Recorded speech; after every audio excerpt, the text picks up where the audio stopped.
Welcome back to Parmar SSC. तो जैसे दोस्तों आपको पता है कि हमने जो दिल्ली पुलिस के लिए जो है रिवीजन सीरीज़ शुरू की हुई है और उसी सीरीज़ में आगे बढ़ते हुए आज की वीडियो में हम बात करेंगे राज्यपाल की यानी कि गवर्नर्स की। तो जैसे आपको पता है कि वेंडर चेंज हो चुका है, तो उसी वेंडर के पैटर्न पर आधारित दोस्तों आज की वीडियो को हम लेकर आए हैं, जिसमें हम पढ़ेंगे राज्यपाल से संबंधित अनुच्छेद, उसकी योग्यताएं और उसकी चुनाव विधि और अन्य इम्पोर्टेंट फैक्ट्स जो कि आपके एग्जाम के लिए काफ़ी ज़्यादा इम्पोर्टेंट रहने वाले हैं। तो इस बात की गारंटी है दोस्तों कि आपके जीके में जो है 35+ स्कोर जो है वो आ जाएगा। अगर आप हमारी डेली की जो वीडियोस देखते हैं तो उससे आपका 35+ स्कोर जो है वो आने वाला है। उम्मीद करता हूँ दोस्तों आपको वीडियो अच्छी लगेगी और चैनल पर नए हैं तो चैनल को सब्सक्राइब कर लें। तो चलिए आज की वीडियो को हम स्टार्ट करते हैं। तो राज्यपाल की राज्य की जो कार्यपालिका है वो है आपका राज्यपाल होता है।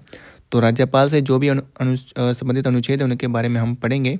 तो सबसे पहले तो आपको बता दें कि जो राज्यपाल है वो जो आपके भाग 6 में अध्याय 2 में, ठीक है जी, अनुच्छेद जिसमें है 153 से लेकर 161 तक, जो कि राज्यपाल से संबंधित है। ठीक है जी।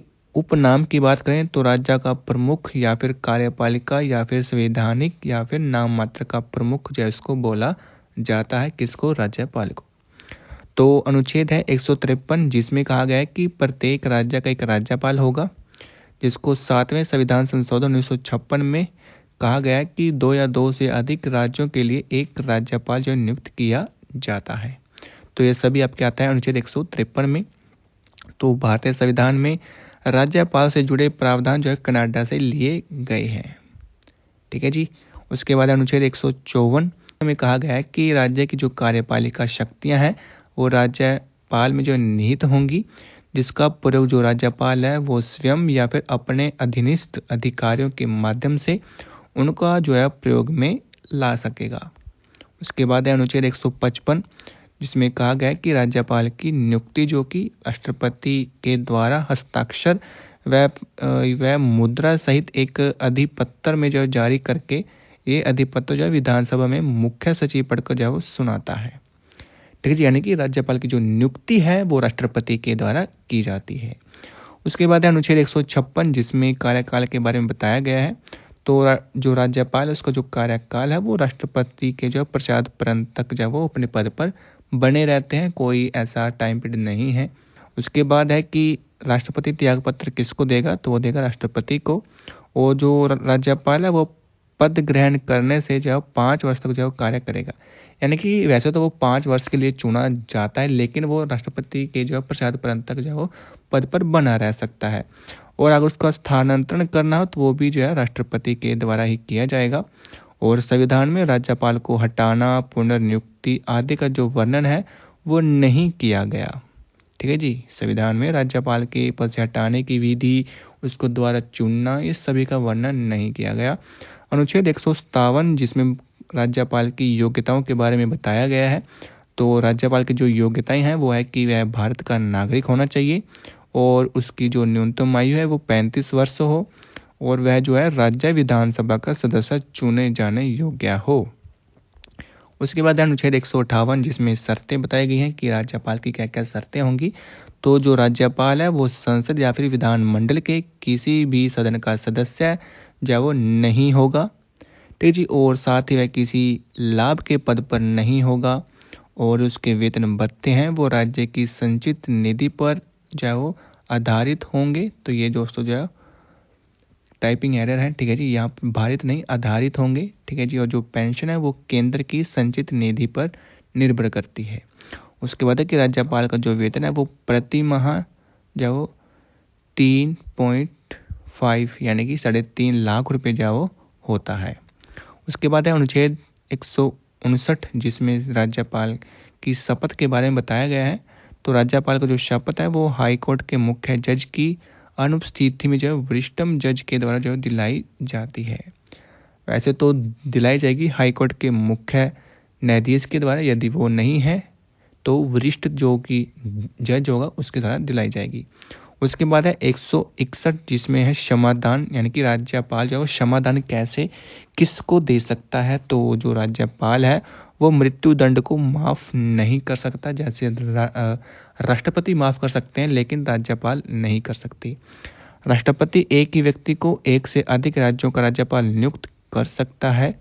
और राज्यपाल की शक्तियों की अगर हम बात करें तो राज्यपाल जो कि नियमित नियुक्तियां करता है, जैसे कि मुख्यमंत्री की और अन्य मंत्रियों की, राज्य लोक सेवा आयोग अध्यक्ष की और उनके सदस्यों की, ठीक है। और साथ ही दोस्तों क्या करता है, वित्त आयोग के जो अध्यक्ष होते हैं उनकी, सदस्य राज्य निर्वाचन आयोग की, महावक्ता की, लोकायुक्त की, राज्य मानवाधिकार आयोग व महिला राज्य आयोग के अध्यक्ष की, ठीक है जी। और सदस्य राज्यों के विश्वविद्यालयों के कुलपतियों की जो नियुक्ति करता है। उसके बाद है कि जो राज्यपाल है वो विधान परिषद में 1/6 सदस्य मनोनीत करता है, जो साहित्य, विज्ञान, कला, सहकारी आंदोलन या फिर वो समाज सेवा में हो, उनको जो है वो विधान परिषद में मनोनीत करता है। उसके बाद है कि राज्यपाल विधानमंडल के सत्र को जो है वो आहूत करता है, यानी कि स्टार्ट करता है, तथा 2 स्तरों के मध्य 6 माह से अधिक जो अंतर नहीं होना चाहिए। अनुच्छेद 200 के तहत विधानमंडल द्वारा पारित विधेयक पर राज्यपाल नियमन निर्णय ले सकता है, जैसे कि वो किसी बिल पर सहमति दे सकता है, सहमति देने से मना कर सकता है, या फिर एक बार जो विधानमंडल में पुनर्विचार के लिए भेज सकता है, या फिर पुनर्विचार के बाद उसको जो है सहमति के लिए उसको जो है बाध्य होना पड़ता है राज्यपाल को। राष्ट्रपति के विचार के लिए विधेयक को आरक्षित जो रख सकता है। उसके बाद है अनुच्छेद 202 में वार्षिक वित्तीय विवरण जो कि राज्यपाल के नाम से ही जो है पेश होता है। उसके बाद है कि राज्यपाल नियमन के अध्यक्ष होते हैं। राज्यपाल जो कि आपका इंडियन रेड क्रॉस सोसाइटी की राज्य शाखा का और राज्य सैनिक बोर्ड के अध्यक्ष होते हैं, स्काउट व गाइड के अध्यक्ष होते हैं और बाल कल्याण परिषद के अध्यक्ष होते हैं। उसके बाद है कि राज्यपाल के कार्य क्या क्या हैं, तो जो राज्यपाल है वो मुख्यमंत्री तथा मुख्यमंत्री की सलाह से मंत्रिपरिषद के सदस्यों की जो नियुक्ति करता है, और जो राज्यपाल है वो मुख्यमंत्री को शपथ दिलाता है तथा मंत्रिपरिषद के सदस्यों को मुख्यमंत्री की सलाह पर जो शपथ दिलाता है। जो राज्यपाल है वो लोक सेवा आयोग के अध्यक्ष तथा सदस्यों की जो नियुक्ति करता है। उसके बाद है कि संविधान के अनुच्छेद 217(1) के अनुसार जो राज्यपाल है वो राष्ट्रपति को उच्च न्यायालय के न्यायाधीश की नियुक्ति के संबंध में परामर्श दे सकता है। उसके बाद है अनुच्छेद 168 के अनुसार जो राज्यपाल है वो विधानमंडल का अभिन्न अंग है। उसके बाद जो राज्यपाल है वो विधानमंडल का सत्रावासन करता है तथा उसका विघटन करता है। जो राज्यपाल है वो विधानसभा के अधिवेशन तथा दोनों सदनों की संयुक्त अधिवेशन को भी संबोधित करता है। राज्य विधानमंडल के द्वारा पारित विधेयक राज्य के हस्ताक्षर के बाद ही जो अधिनियम बन पाता है। अनुच्छेद 213 के अनुसार जो राज्यपाल है वो अध्यादेश जारी कर सकता है, और जो ऐसा अध्यादेश है वो 6 सप्ताह के भीतर विधानमंडल के द्वारा स्वीकृत होना आवश्यक है।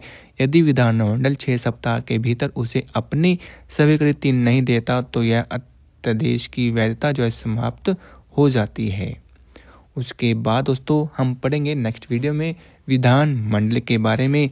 जैसे कि आपको पता है कि सेंटर में संसद होती है और उसके 2 पार्ट होते हैं, तो ठीक है वैसे ही राज्य में विधान मंडल होती है, ठीक है जी। और विधानमंडल में क्या क्या होते हैं, विधानमंडल में होते हैं आपकी विधानसभा और विधान परिषद। तो ये सभी दोस्तों हम जो नेक्स्ट वीडियो में पढ़ने वाले हैं। उम्मीद करता हूँ आपको वीडियो अच्छी लगी होगी। वीडियो अच्छी लगी है तो वीडियो को लाइक कर दें, चैनल पर नए हैं तो चैनल को सब्सक्राइब कर लें।